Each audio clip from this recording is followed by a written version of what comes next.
Unit 10, My Mars, by Ray Bradbury. That was the day Mars took me home, and I never really came back. When I was 6 years old, I moved to Tucson, Arizona, and lived on Lowell Avenue, little realizing I was on an avenue that led to Mars. It was named for the great astronomer, Percival Lowell, who took fantastic photographs of the planet that promised a spacefaring future to children like myself. Along the way to growing up, I read Edgar Rice Burroughs and loved his Martian books, and followed the instructions of his Mars pioneer, John Carter, who told me, when I was 12, that it was simple. If I wanted to follow the Avenue of Lowell and go to the stars, I needed to go out on the summer night lawn, lift my arms, stare at the planet Mars, and say, "Take me home." That was the day that Mars took me home, and I never really came back. I began writing on a toy typewriter. I couldn't afford to buy all the Martian books I wanted, so I wrote the sequels myself. When I was 15, a Martian disguised as an American boy went to see the film Things to Come by H.G. Wells about a dark, war-torn future Earth. In the final scene, the protagonist, Cabal, and his friend Passworthy watch the first moon rocket disappear into the heavens, carrying their 2 grown children toward a brighter destiny. Cabal looks towards the dust at his feet, then up at the stars, saying to Passworthy and to the audience, "Is it this or that? All the universe or nothing? Which shall it be? Which shall it be?" This Martian staggered out of the theater, inspired to write more stories because I knew we were going to the stars. Some years later, I made my way to New York City on a Greyhound bus, hoping to find a publisher. I carried a bundle of manuscripts with me, and people would ask, "Is that a novel?" To which I replied, "No, I write short stories." On my last night in New York, I got a break. I had dinner with an editor from Doubleday who said to me, "I think that without realizing it, you have, in fact, written a novel." I asked him what he meant. He replied, "If you tied all your Martian landscapes together and made a tapestry of them, wouldn't they make a book that you could call The Martian Chronicles?" I was stunned. The small Martian in me hadn't realized that he'd been putting his hands inside my hands and moving the typewriter keys to write a book. I finished it over the next 6 months. I was 29 and well on my way to the stars. In 1976, I was invited to stay overnight at the Jet Propulsion Laboratory in Pasadena, waiting for news to come back from the Viking 1 lander, which was going to touch down on Mars and take photographs. It was incredibly exciting to be there, surrounded by engineers, waiting for the first pictures. There was a tall gentleman standing next to me who I thought looked familiar. At last, I realized it was none other than Wernher von Braun, the man who had fled Germany for America to become the co-inventor of the rocket that took us to the moon and that was now taking us to the planets. Early in the morning, the photographs began to arrive. I could hardly believe I was seeing the surface of Mars. At 9 a.m., ABC television put me on the air to get my reaction. The interviewer said, "Mr. Bradbury, how do you feel about this landing? Where are the Martian cities, and where are all the living beings?" "Don't be a fool," I said. "We are the Martians. We're going to be here for the next 1,000,000 years. At long last, we are Martians." That was the end of the interview. I like to think of the cosmos as a theater, yet a theater cannot exist without an audience, to witness and to celebrate. Robot craft and mighty telescopes will continue to show us unimaginable wonders. But when humans return to the moon and put a base there and prepare to go to Mars and become true Martians, we, the audience, literally enter the cosmic theater. Will we finally reach the stars? A few years ago, I traveled back to my boyhood home in Tucson. I stood out on the lawn and looked up at the night sky and realized the stars had never looked closer than right there on Lowell Avenue. From The Martian Chronicles, 1950, by Ray Bradbury. At the start of The Martian Chronicles, humans are beginning to settle on Mars. Some go to escape problems, while others go to experience something new. Very few go at first, but eventually many settlers arrive on the new planet and turn Mars into a second Earth, with familiar homes, businesses, and neighborhoods.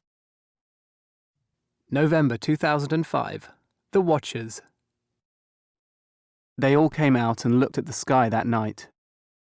They left their suppers or their washing up or their dressing for the show, and they came out upon their now not quite as new porches and watched the green star of Earth there. It was a move without conscious effort. They all did it, to help them understand the news that they had heard on the radio a moment before. There was Earth, and there the coming war, and there hundreds of thousands of mothers or grandmothers or fathers or brothers or aunts or uncles or cousins. They stood on the porches and tried to believe in the existence of Earth, much as they had once tried to believe in the existence of Mars. It was a problem reversed. To all intents and purposes, Earth now was dead. They had been away from it for 3 or 4 years. Space was an anesthetic. 70 million miles of space numbed you, put memory to sleep, depopulated Earth, erased the past, and allowed these people here to go on with their work. But now, tonight, the dead were risen. Earth was re-inhabited, memory awoke, 1 million names were spoken. What was so-and-so doing tonight on Earth? What about this one and that one? The people on the porches glanced sideways at each other's faces. At 9 o'clock, Earth seemed to explode, catch fire, and burn. The people on the porches put up their hands as if to beat the fire out. They waited. By midnight, the fire was extinguished. Earth was still there. There was a sigh, like an autumn wind, from the porches. "We haven't heard from Harry for a long time. He's all right. We should send a message to Mother. She's all right. Is she? Now, don't worry. Will she be all right, do you think? Of course, of course. Now, come to bed."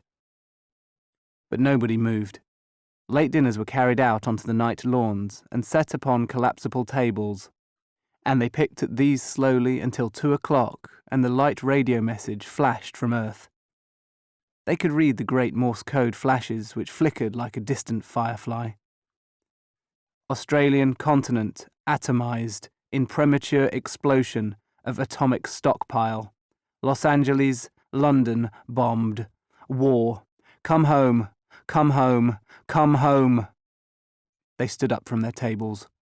Come home. Come home. Come home. Have you heard from your brother Ted this year? You know, with mail rates $5 a letter to Earth, I don't write much. Come home. I've been wondering about Jane. You remember Jane, my kid sister? Come home. At 3 in the chilly morning, the luggage store proprietor glanced up. A lot of people were coming down the street. Stayed open late on purpose. What'll it be, mister? By dawn, the luggage was gone from his shelves. From The War of the Worlds, 1898, by H.G. Wells. This excerpt is from the opening chapter of H.G. Wells's novel, The War of the Worlds, published in 1898. This famous story deals with the concept of an alien invasion of Earth. Wells's work had a huge influence on Ray Bradbury and other 20th century science fiction writers. Chapter 1. The Eve of the War. No one would have believed in the last years of the 19th century that this world was being watched keenly and closely by intelligences greater than man's and yet as mortal as his own. That as men busied themselves about their various concerns, they were scrutinized and studied perhaps, almost as narrowly as a man with a microscope might scrutinize the creatures that swarm and multiply in a drop of water.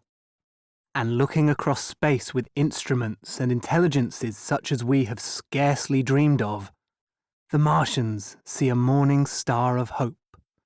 Our own warmer planet, green with vegetation and grey with water, with a cloudy atmosphere eloquent of fertility, with glimpses through its drifting cloud wisps of broad stretches of populous country and narrow navy-crowded seas.